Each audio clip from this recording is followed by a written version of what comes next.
Alright guys, today I'll be giving you my top 5 park atmospheres that I've personally experienced. Now, atmosphere does not mean it has amazing theming, but good theming could correlate to a good atmosphere, but the atmosphere is really just about the vibes. So with that out of the way, let's get right into the list, with number 5 being SeaWorld Orlando. I actually really like this park. A big reason for that is their coaster collection, but another big reason is their atmosphere. I just love walking around this park. This park is so nice. That area by Pipeline with all the sand and the beach vibes is really cool. One of my favorite areas in any park. And of course, the lake right next to Pipeline is astonishing. You've got Icebreaker, Mako, and Pipeline on all sides of it. You've got the bridge to walk over it. There's so many good shots. Of course, the coasters themselves all have great color schemes, especially Mako. Their kids area is really nice. It actually looks like Sesame Street with all the brick buildings. You've got a really nice area by Journey to Atlantis, and that whole facade looks amazing too. Definitely adds to the feel of the park. And of course, the star of the show in terms of the atmosphere is the area around Manta. While it's not necessarily the best ride in the park, it is by far the nicest looking ride in the park.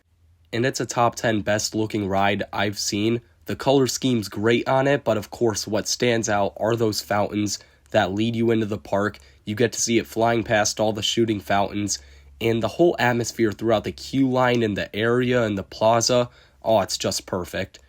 Coming in at number 4 is Dollywood. Now, this one's a pretty obvious pick. It's got the best theming of any park I've experienced. Yes, over Disney and Universal. It's just so perfect. That laid-back country atmosphere throughout the majority of the park is phenomenal, and the areas that aren't about that country feel are phenomenal too. Of course, the standout here is Wildwood Grove. I already made a full video on why that's the best theme park land I've personally been in, but basically it's just the most beautiful theme park land of all time, with all the sounds and everything to see. And then of course you got the Lightning Rod Plaza, which my dad actually said he wasn't a big fan of, but I really like this plaza. It's got that 50s music inside of it, and it just looks like an old classic gas station. It's really nice in there. But of course, the star of the show, besides Wildwood Grove, is Craftsman Valley. The rest of the areas are really nice. Mystery Mine's really cool looking, that whole hill by Tennessee Tornado. But of course, Craftsman Valley, it truly does take you back 200 years ago, which is why Dollywood lands a spot on this list. Now, coming in at number 3 is going to be by far the hottest take of the video, easily. And this is Fun Spot America Atlanta. And if you know me, you know that this was probably coming. But if you don't know me, you're probably thinking I need to go to a mental hospital right now. But let me explain. This place just feels so weird and so trashy in the best way possible. It is astonishing seeing these fairground-looking rides on dried up grass, on a literal parking lot. I mean, they don't even try to hide the fact that this is a parking lot. They've got the yellow lines all clear and everything. It's cracked, it looks like it's been abandoned, and it's incredible. Especially when you consider you have by far the best coaster in the world right behind this setting.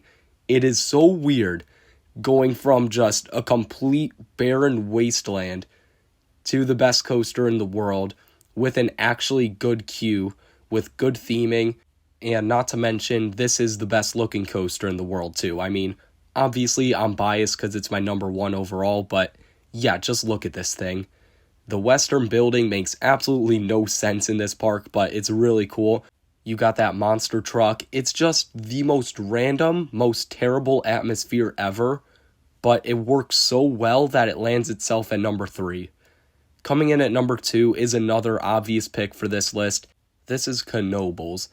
Yeah, this park is incredible. I could absolutely understand if someone said this had the best atmosphere of any park in the world. It is amazing just walking into this park for free, getting to pay per ride or getting that wristband. The GP here are nice. There's no idiots here, from what I've experienced at least. And that also has to do with the atmosphere, is the guests in these parks. And for the most part, these parks are great, but Knoebels especially has fantastic GP. this is the park that I would just want to walk around and explore. And I've done that multiple times, just get here hours before opening and walk around. That's what I did this last time in October. I've done it before because it's so nice. There's so many little hidden pathways that this is the one park that I could see myself getting lost in. I mean, not really at this point. I've been there way too many times to get truly lost now. But there's so many hidden pathways that provide such a different experience. And the whole thing's wooden. There's this creek running throughout the whole place. I mean, if you know anything about Knoebels, you know this place floods all the time. And that's the main reason why, obviously. You've got the smell of their amazing food running through the park. The rides aren't that big. They all look really classic, really old, but in a good way. It's not like they're completely falling apart. It's not like a Fun Spot feel, but in its own way, it's also amazing because you've got something like Phoenix or Flying Turns that really just look like you're going to have a good time on it. And coming in at number 1 is Cedar Point. I know it's a very weird one to say because it's not heavily themed, it's not family owned, it doesn't have animals. But that being said, I mean, it's just the coaster capital of the world. More so than any other park. Everywhere you look, you see like 5 different coasters, at least. I think the closest parks I could compare it to would be Hershey, Great Adventure, Magic Mountain, and I would assume Energylandia. But even compared to those parks, like, this park is just so far ahead of those. It's perfect just walking into this park and seeing all these coasters. There is truly no other feeling like being inside of Cedar Point, surrounded by so many world-class coasters. Magnum, Maverick, Steel Vengeance, they all add up to the experience. You got Top Thrill 2 in the center. You've got Magnum, Steel Vengeance, all in the back, lurking back there. You've got some good ones like Raptor, Blue Streak, Gatekeeper up front to hype you up and warm you up for your day. I mean, there's just nothing like it. I get that this park doesn't have good theming. Its paths aren't necessarily the nicest. But that being said, if you're a true diehard thuzy like myself, there's just nowhere better. It's truly an indescribable feeling being inside of Cedar Point and being as big of a thuzy as me. So that is my list of my top 5 favorite park atmospheres. Let me know what you guys thought of this video down in the comments below. Make sure to like and subscribe, and I'll see you guys next time.